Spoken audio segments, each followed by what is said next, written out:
Welcome to Reddit After Hours. This is r/Am I the Butthole, where OP's sister-in-law has the nerve to make fun of her dead baby at her own baby shower. Our first Reddit post comes from Pissed Off Equestrian, titled, "Am I the butthole for sending my little sister a vet bill after she tried to get my horses to breed? I, a 33-year-old female, am a horse breeder and own 10 horses. I have a little sister who's 19 who was a surprise baby for my parents as they didn't think that they could have more after me, so she's quite babied even to this very day. They begged me to take her on to help her get some work, and I agreed, but made it very clear that she'd actually have to work and that there would be no slacking.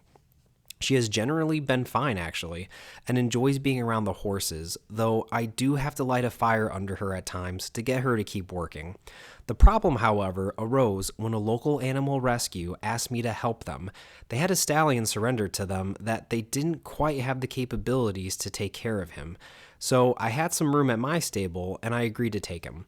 I've also arranged for full genetic testing on him to ensure that he's alright, as it seems like he may have gotten through some backyard breeders. I've also made an appointment to have him gelled, as I don't know enough about him to risk him not being gelled.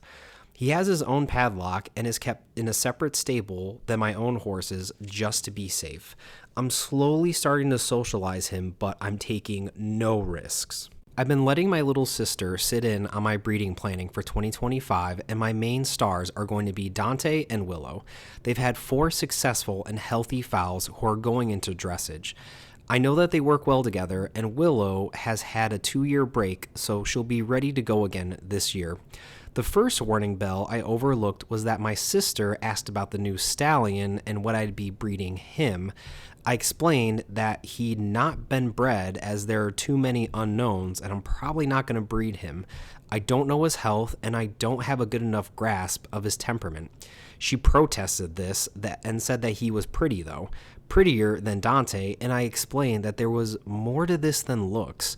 I thought she understood this and didn't think to look further on this. Yesterday, an emergency came up and I had to leave my sister alone for an hour. I told her that she could just take an hour break, but when I came back, I found to my horror that she put Willow into the padlock with the new stallion. I asked her what the hell she was doing, and she told me that she just thought that they would work well together, and that she was, quote, doing me a favor. I got Willow out of there, but not before the new stallion bucked and reared quite a bit from stress. I got Willow out of there, then set about calming him down. I told my sister to go home and not to come back. I shouted at her quite a bit. I then had a vet come out and check them both fully to ensure that they hadn't hurt each other. My one relief is Willow isn't in estrus yet. I had the bill sent to my sister at my parents' house, of course. They called me today in a panic and asked what the hell this was. When I explained, they told me that I was being unfair and that she didn't understand, that she couldn't pay this and that I was being cruel and my sister was crying. I told them that she did understand, she just didn't care, and that either she could pay the bill or my sister could pay the bill, but I wasn't going to pay it. They're freaking out now about how they're going to afford this. Am I taking this too far? OP, let's remove the family aspect from this for just a second. At the end of the day, because she works for you at this ranch, right? She's an employee of yours. And as an employee, you explicitly told that employee not to do something. And that employee did something anyway after you told them not to do it that could have severely hurt your animals. And now you're sending that employee a bill for the potential damage that they could have caused. That's no different than like when I was in college, right? I worked for a security company and I hit a pothole and I damaged the rim on the car, right? And then they took that money for my check because I damaged their equipment, right?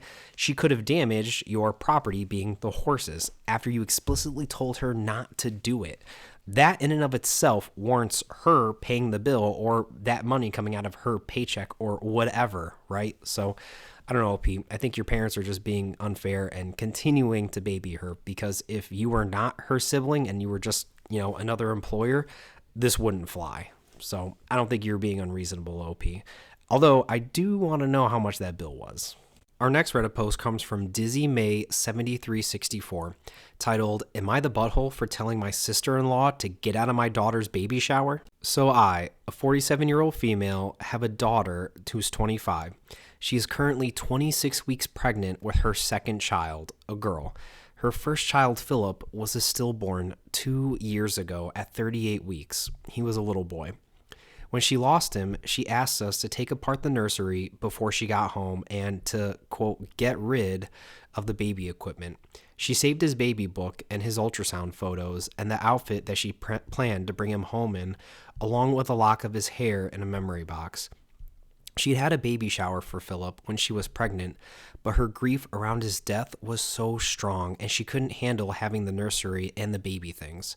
We offered to return the baby shower gifts to the givers and most kindly refused and asked us to donate the items, except for my husband's sister, Rachel, who's 43.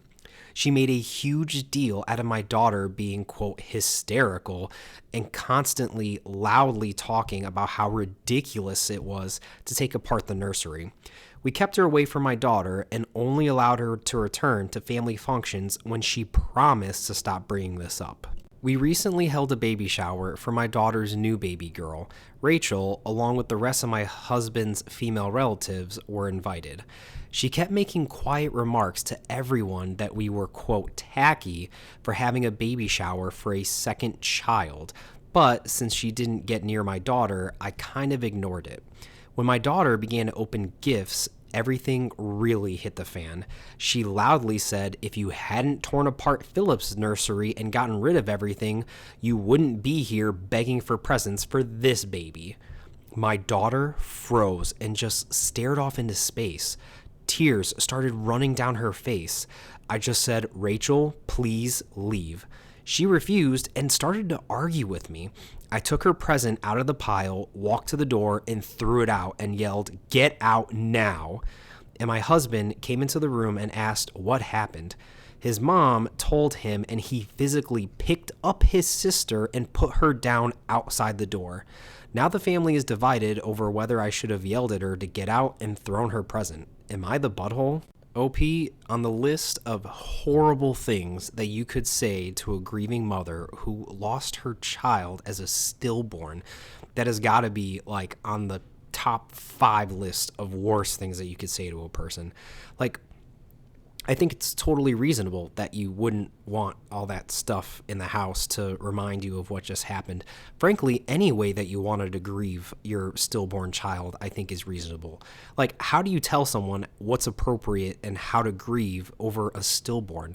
Like, that has got to be one of the most traumatizing things a woman can go through, and to just minimalize it like that, just insane. I would have thrown her out too, and I probably would have punched her. Like, I probably would have just saw red and punched her and never allowed her anywhere near my family ever again. So definitely not the butthole OP. I can't even imagine what went through that lady's mind to make her think that it's okay to say something like that. It just blows my mind.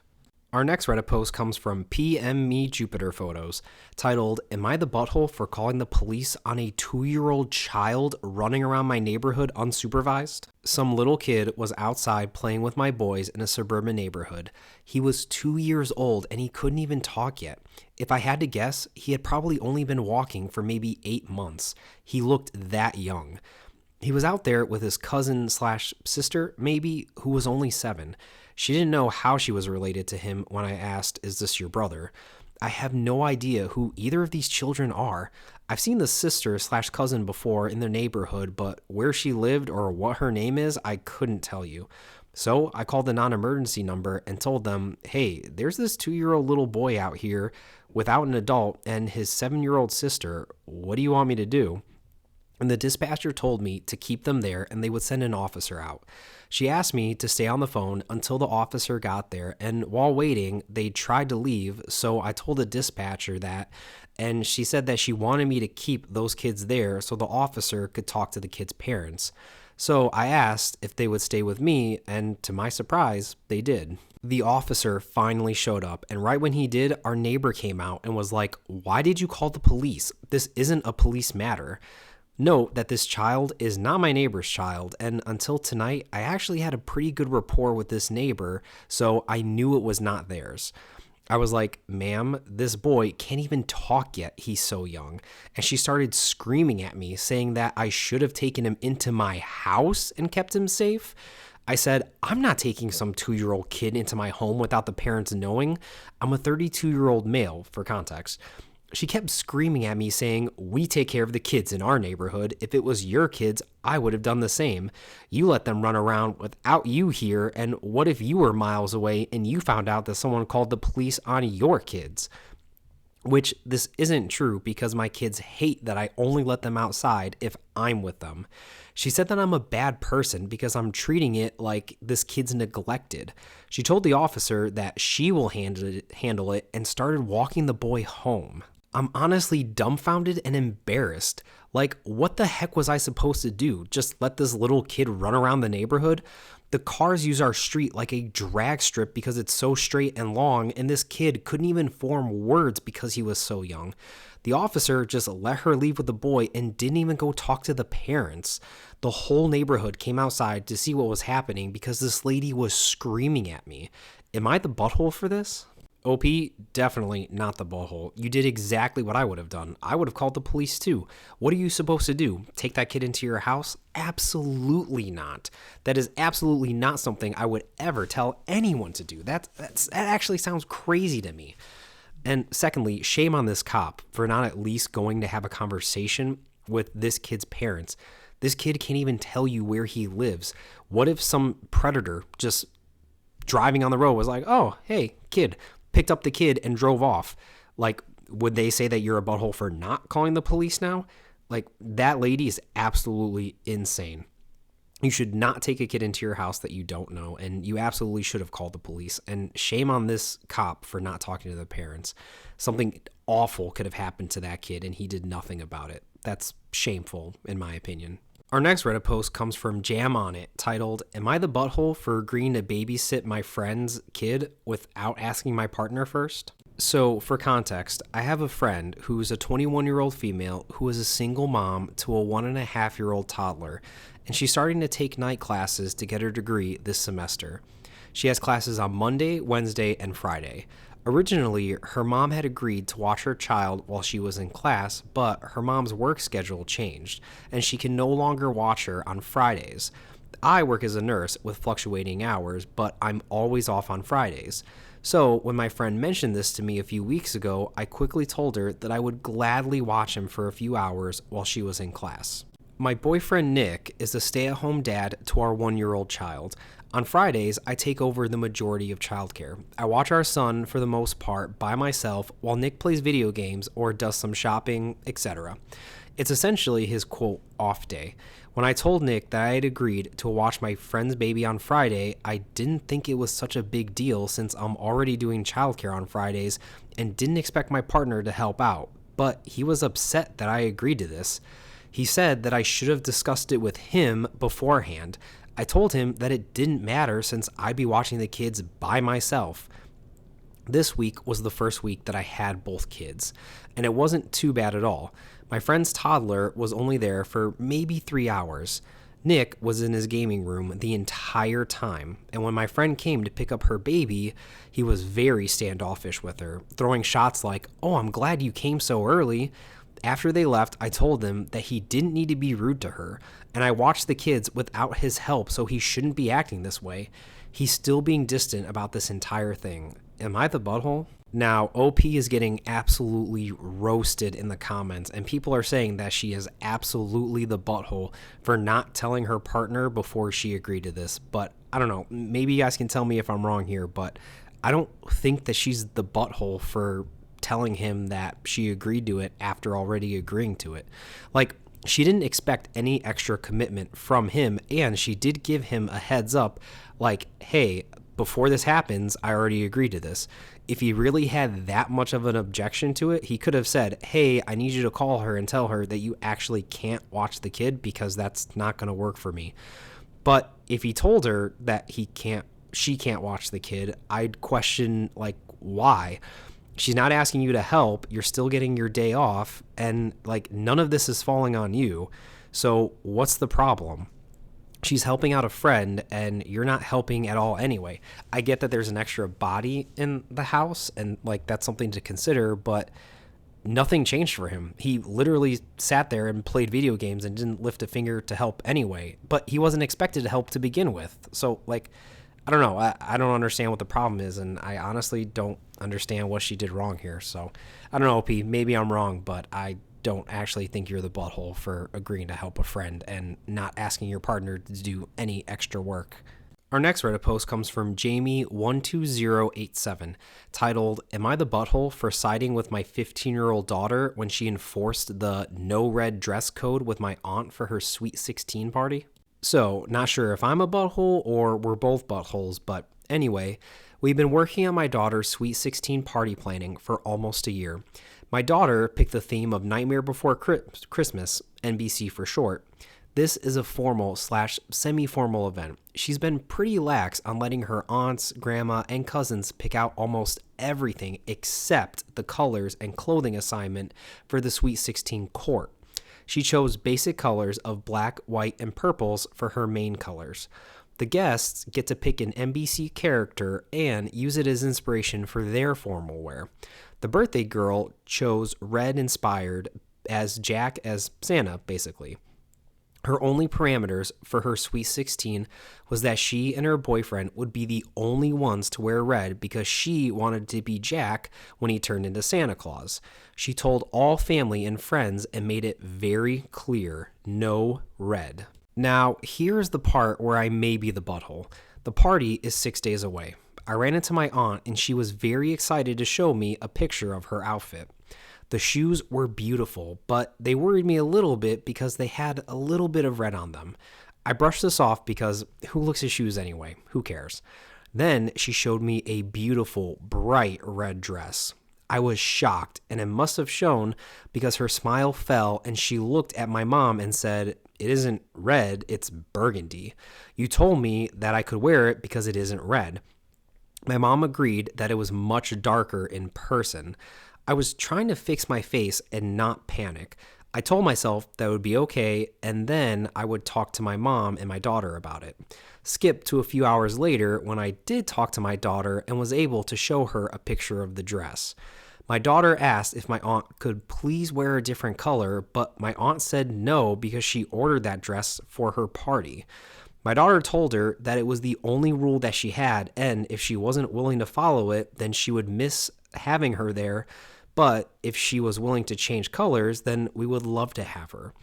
I backed up my daughter, but my mom and sister are upset with me because, quote, my aunt doesn't have a lot of money and can't buy another dress, or she won't come if she can't wear that dress. My daughter was very clear and stated to them that she told my aunt and everyone else not to wear red, and burgundy is a shade of red. She should have taken that into consideration when she ordered that dress. She is sorry, but she's not changing her mind about this one thing. She gave into all other things that they wanted, but this is her one rule. And then OP starts getting roasted in the comments, so he provides a little bit of context about this party. So, update 1. There are a lot of people saying that it's just a birthday party. However, it's not just a party to my daughter. My mother started the tradition of giving her granddaughters a Sweet 16 extravagant party when her first one was born 23 years ago. She has given upwards of 5 to 7 so far, and it's finally my daughter's turn. It's like a rite of passage at this point in our family. My daughter will have the court, the shoes, the dances, the tiara. Normally, they get to plan every single thing with my mom, the aunts, and the other female cousins. So this is not, quote, just another birthday party. It's a once-in-a-lifetime memorable moment in her life that she will never be able to replace. Number 2. My mother, 2 sisters, and 2 nieces are helping us plan the party. When trying to make decisions, my daughter just gave in to all their choices instead of making a fuss over things. She is not big and over the top, but this type of party traditionally is. They wanted her to wear 2 dresses, one big poofy ball gown and the other a slimmer one. She only wanted a slim one, but she ended up giving in to make my mom and sister happy.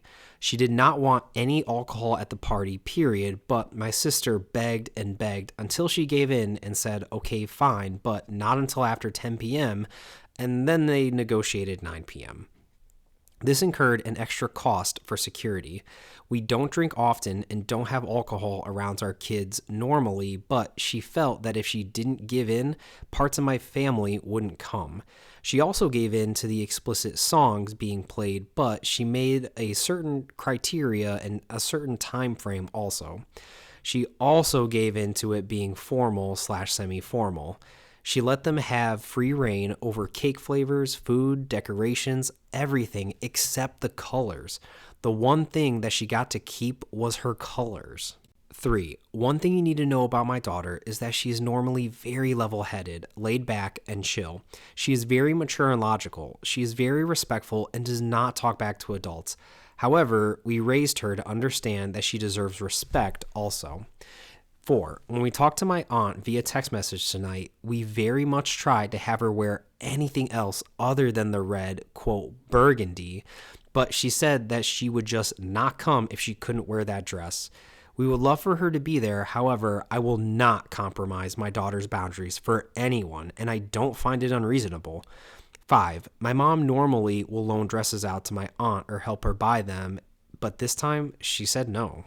OP, kudos to you for standing up for your daughter's boundaries. I think that's a great lesson for a parent to teach their young daughter that it's okay to have boundaries and it's perfectly okay to stand up for those boundaries and tell someone no when they try to violate those boundaries. Now, yes, is a dress the biggest deal in the world? No, probably not, but it's the principle of it.